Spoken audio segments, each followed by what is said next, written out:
Everybody, welcome back to Chad's Trends and Things, and today we're going to start doing a couple things and hopefully get done. We're going to start dropping track feeders down and get the main feeder wire underneath so I can get everything powered up and run trains. For the Kato, I'll zoom in. I do use the terminal joiner like this for the Kato track. It's easy. Replace the rail joiners, drill holes down. It's good to go. I'm also going to drill holes for the switches because pretty well the track is where it's going. Slight adjustments, I need to do all that. Now if I come down here where the Atlas track is coming into it, I'm actually going to solder regular wire feeders to this track and drop down to feed it too. And goal is just to I still need to order a bunch more of these in. I'm going to try to get enough done on each side of switches and all that I can power the track and actually start running some trains and make some adjustments based on trains running. But I gotta get power for that to happen. So yeah, long stretch, but I'm gonna get the soldering iron turned on, get the drill bit out, drill out, and start having some fun. Oh, the other thing I'm gonna do is on some of this track, I'm gonna drill holes where the track goes so I can put nails in it here and here to help hold it in place. And I am gonna solder these rails in now so that it's all hooked up when it's said and done. So I'll come back in with you here. Okay, checking back in. I have got the holes drilled for this here, for this switch, the switch here, and the wires for the switch wires dropped down. I'm not using them. I don't plan on ever hooking them up, but I'm dropping them down so they're there just in case I ever change my mind. Also, there's feeders dropped right here. I wanted to go here, but there's a board there, so I couldn't drill. So there's a feeder here, so it gets it in between the double to keep it powered. There's a feeder here. And now my next step will be, I'm gonna solder these rail joiners, and I'm gonna drop feeders down. For both of these here, I did got nails in this piece and then this piece just to help hold it in place to keep it, especially when I'm soldering. And I'm probably gonna put a little bit of glue on both them so they're done and all this doesn't move. But I ran some cars through making sure and they went through smooth. So yeah, got the soldering iron heating up right now. Got to drill 4 little holes where I got to drop the feeders down, and then I'll come back and show you what I did. Okay, I've soldered the Atlas track to the Kato track here, and I've got jumpers ran back here. I so prefer using the Kato ones or soldering to the rails, but they're done. I've rolled cars running through. I've tacky glued the Kato track just to hold it in place there along with the nails. And it's kind of up a little bit here, so I'm putting a little here and gonna put a little weight on it to help just hold it down. And wait, but I got power now on both sides of these switches to help make sure it goes through. The yard, I'm not worried about powering at the moment. It's gonna be the last thing. I wanna get the main line all up and going with jumpers and everything else, and then we can go from there.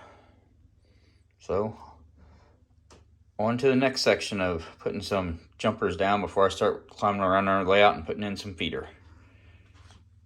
Okay, over in the yard, somewhere in here, I am gonna put jumpers. They're coming in the mail. I don't have the feeders coming down. The yard itself is not gonna have no power fed to it. The main line coming through the switches will. And I'm gonna use the switches themselves to throw to get power, so nothing will light up unless the switch is thrown right, is my plan. Hopefully it works. What I am gonna do is I come over here, I've got these track ones, 2 of them. I'm gonna put them here and here. You may ask, well, why are you putting them on here? Remember, this is gonna be a lift out bridge when it's said and done, so I have to have feeder to it. So I'm gonna put them on here, and then I got 2 more that I am gonna put in here, probably here and here, to stay out of the way of the boards underneath. So probably go there and there. I'm gonna get the track lined up a little bit better to make sure I get these put right where they are. So I will check back in after I get these dropped. I gotta drop the switches too, so we'll definitely have to do a little bit of figuring here before I do that. Okay, I gotta move this side now. I'm gonna drill the holes to drop the switch tracks, and I'm gonna put some feeders in here and over there. And this here, when I put it back in, I'm gonna drill the holes in the track, and I'm gonna put nails down and tacky glue this in place where I want it to go, all the way around through here there. I'm gonna get kind of in place where it needs to be. And then after I get these couple places done, I'll hook up some main feeder and see if I can get a train to run all the way around the layout. So I'll check back with you in a second. Okay, all wires drop down for switches, feeder drop down, and I'm actually little nailed down the track all the way around through here. I won't put any glue down to hold anything down. I definitely won't solder rail joiners. I'm not going to solder any rail joiners until I'm actually doing the scenic part on it, because if I start scenicing it, it's where it's going to go. In order to get everything fit right, I did use one of the expanded pieces here, which made everything fit a lot better than what I had it. But yeah, next step is underneath and getting some wires hooked up and get some jumpers all hooked up just so I can run trains. So I'll check back with you in a second. I did pick up some wire because I was out of wire. I'll just show you kind of what I'm using. Little 14 gauge stranded wire for the main feed. Perfect for it. Run it around. Solder in all the track feeds. And also I got little wire clamps I do hook onto the bottom of the layout. So I'm going to work on that. We'll work on getting this stuff all hooked up and ran around and see if we can get some trains running to see if it's going to work or not. Quick look underneath. Track's all wired up. I got it held with them for now. It's just temporary hold. I'm going to have to buy some more clamps. I just kind of got it held up so it's underneath.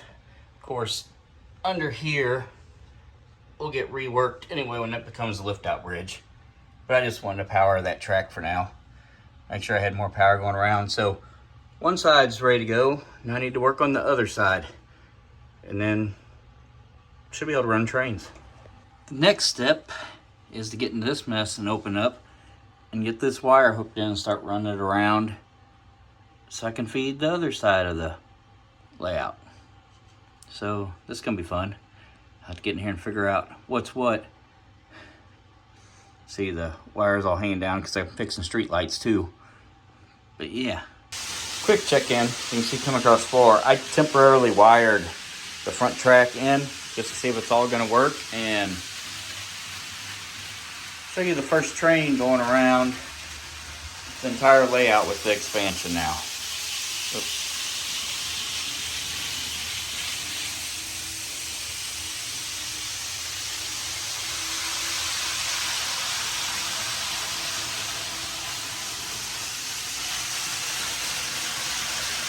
So that's good. So I'm gonna take the track that it's on, get it wrapped where it needs to go, put up all the jumpers spliced onto it all the way around, and then I'll work on the second one. The reason I'm using the bullet train too is because if there's an issue, it's gonna find it and derail. So yeah, so far so good on getting trains running around the layout again.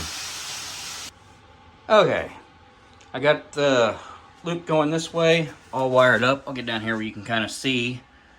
They do hang down a little bit. I got clamps so that I can tighten them up if I want, but there is a curtain that does go around the whole thing once I'm done getting everything wired. There's where I got the track spliced in. So now, this is a switch. You see the red and black ones hanging. That's for the switches, so I'm not worried about them.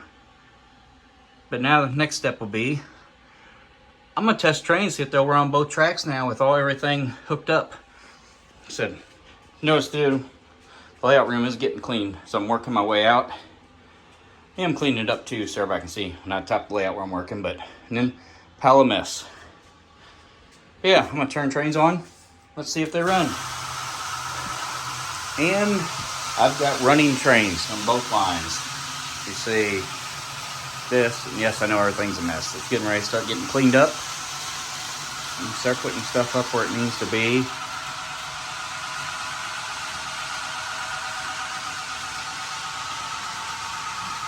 But I'm just going to show you, trying to zoom in.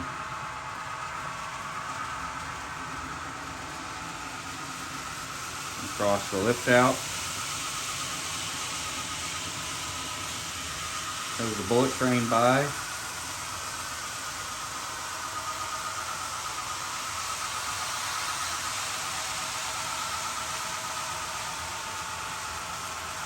Now they got mainline track all up, wired, running. Now starts the fun part of decorating, doing the scenery. The part I absolutely love doing. But I just want to show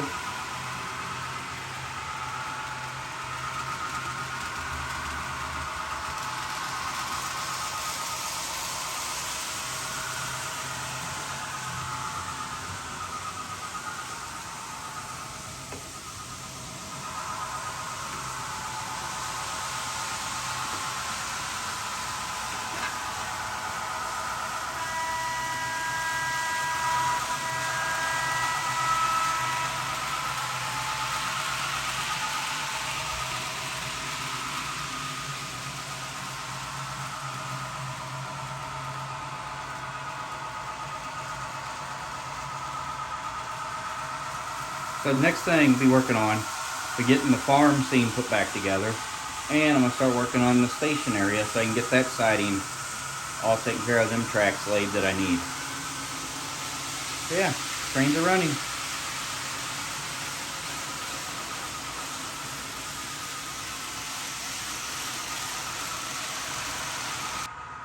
I'm gonna test one more thing real quick too while I'm working on this. Let's see, even though I do not have any feeders dropped in this yet, I got them coming in the mail, and I'll put one in somewhere here on this. And of course I got the line underneath to drop it in. I throw the switch, the train should run through there just fine. It'll keep power because power is going through the switch. Let's see if it does or not. Slow it down a little bit. Looks like I've got power going into the yard. Of course, it's only going to be powered up when the switch is thrown. But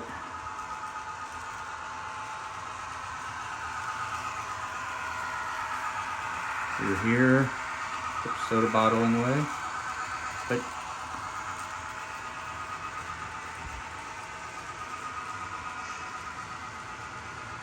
But yes, I got power going into the yard, even though it's through a switch, which I don't like enough to make me keep it like that. But like I said, I got a bit of fix coming for all that. Stop it, throw it back. Like I said, I'll drop power somewhere here. I'm gonna drop power out in the middle of the yard main lines too, through there somewhere, just to get more power there. And I'm probably gonna drop some power down on the track there by the lift out bridge, just to make sure I keep power on both sides of it, right in that rough area. But yeah, train rolls through.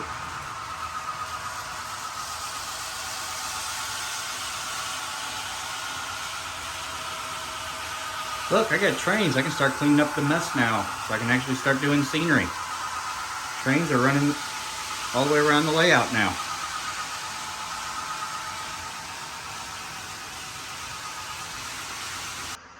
I decided to go ahead and put one of the curtains up on this end, just to show you, and I got enough to go around the whole layout. I'm not gonna put them because I got some more wiring. I gotta like fix some lights and everything underneath, including this area, but it's Velcroed. I'm Velcroing it on the front. I thought behind the back at first, but I think I like it better on the front like this. I'm gonna pull it off because I am gonna go through and refreshen all the paint too on the fascia board before I put them all up, but that one won't bother me none. Plus I need to get more Velcro. That was all the Velcro I had to do it, so I have to get some more Velcro. But I just want to show you that actually makes that look beautiful. I like how that looks a lot. And of course underneath, all the scenery and tools and everything else I work with will be stored underneath. I can be able to just Velcro, pull it off if I need to get back there and do anything. The only issue going in front, which I was gonna have the same issue in back, except it wouldn't be covering it up, is this area where everything's at. What I'm probably gonna do is just stop the Velcro here on that side, maybe put a piece somewhere in here where I can just touch it up. And when it's up, I can just have it out. And if I'm running stuff, I can just unvelcro it and just have it hanging, just so I can get to everything. But I'll come to that when I get to it. I'm a ways off, but yes, this looks really, really good. Let me back up and just get a better look at how that looks for y'all. That just changes everything up with how it all looks in here, especially on the river scene. Yeah, since I was talking about, since I have been cleaning up, I'll go ahead. My trains all kind of piled up in there. They're going to end up underneath the yard. Underneath where the yard is, I got some more containers that have material for building stuff. They're going to end up under here. I got to move them probably back in that corner back there. So I got to get them and move them in here. And all I'm going to do is keep cleaning this up as I'm working on everything. But like I said, I'm going to get this, and I'm probably going to get that farm done because it's driving me crazy not having my farm looking good. But yeah, there's a lot of work to do, and I gotta get it all cleaned up better in here because I got stuff thrown everywhere since I tore all the tracks up and did everything I did to add on to the expansion. But all the feeders I have for now are in place, and I'm just waiting for some more to come in. Because like I said, I'm using the Kato rail joiner wires on it all, so I don't have to solder onto the rails because I absolutely hate soldering wires to rails. So yeah, I think that's going to do it for this episode of Chad's Trains and Things. As always, like and subscribe if you haven't already. Comment down below. I'd love to hear from you what you think. And as always, thanks for watching. I'll leave you with just watching the trains go around the layout a little bit.